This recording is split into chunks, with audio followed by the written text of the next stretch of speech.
샬롬, 주님의 평안을 전합니다. 이음채플입니다. 오늘 말씀은 욥기 33장 14절에서 33절 말씀입니다. 제가 메시지 성경으로 읽겠습니다. 하나님은 어떤 식으로든 항상 응답하십니다. 사람들이 때로 그 사실을 인식하지 못할 뿐이지요. 예를 들어 사람이 골아 떨어지거나 곤히 잠들었을 때 하나님은 꿈이나 밤의 환상을 통해 그의 귀를 여시고 여러 차례의 경고로 경각심을 심어 주십니다. 그가 계획하는 나쁜 일이나 무모한 선택에서 돌이켜 때이른 죽음을 당하거나 돌아올 수 없는 강을 건너는 일이 없도록 보호하시려는 것입니다. 그런가 하면 그가 고통을 겪게 하시거나 병상에 드러눕게 하여 관심을 유도하기도 하시는데, 그렇게 되면 그는 음식을 보기만 해도 질색을 하고 입맛을 잃어 평소 즐겨 먹던 요리마저 싫어하게 됩니다. 살이 빠지고 삐쩍 말라 앙상하게 뼈만 남습니다. 죽음의 낭떠러지에 매달려 당장이라도 숨이 끊어질 수 있음을 깨닫게 됩니다. 그러나 그때라도 천사가 나타날 수 있습니다. 수천이나 되는 수호자 중 하나가 그를 위해 올 것입니다. 보냄을 받고 찾아온 천사가 자비롭게 개입하여 내가 그의 몸값을 받았다는 말로 사형 선고를 취소시킬 것입니다. 그러면 사람이 무슨 일인지 깨닫기도 전에 자신의 몸이 회복되어 건강을 되찾을 것입니다.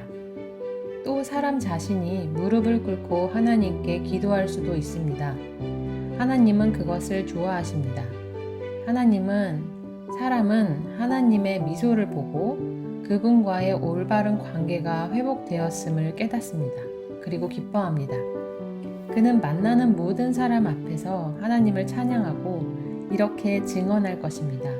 난 인생을 엉망으로 살았지. 정말이지 무가치한 삶이었어.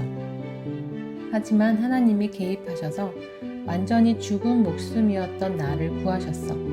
나 다시 살아났어. 다시 빛을 보게 되다니. 하나님은 이런 식으로 거듭거듭 일하십니다. 확실한 파멸에서 우리 영혼을 끌어내십니다.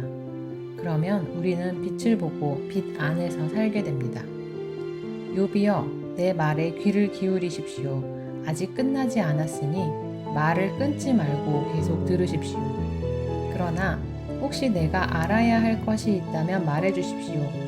나는 당신이 누명을 벗기를 무엇보다 바라니까요.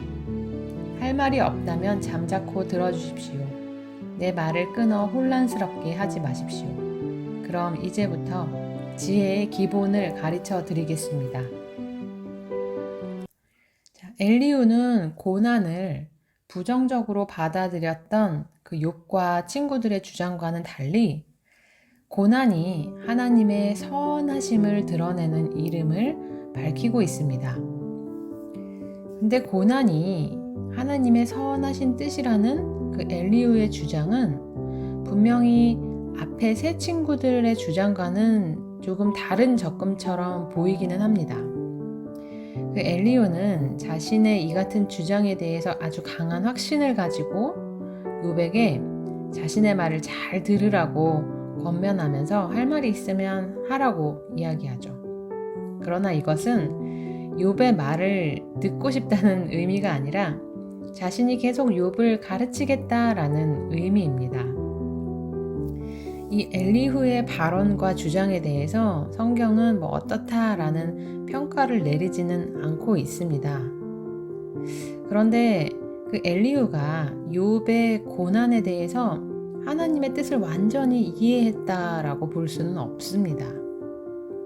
고난에 하나님의 선한 뜻이 있다고 말함으로써 하나님이 악하다는 그런 비난을 비껴가기는 했지만 엘리후 역시 욥의 고난을 정확하게 설명하지는 못하고 있습니다. 우리가 고통 가운데 있는 이웃에게 해야 할 가장 중요한 것은요, 설명하고 가르치는 게 아니라 함께 견뎌내 주는 것입니다. 함께 견뎌내 주는 선한 이웃이 바로 저와 여러분이 되기를 축원합니다.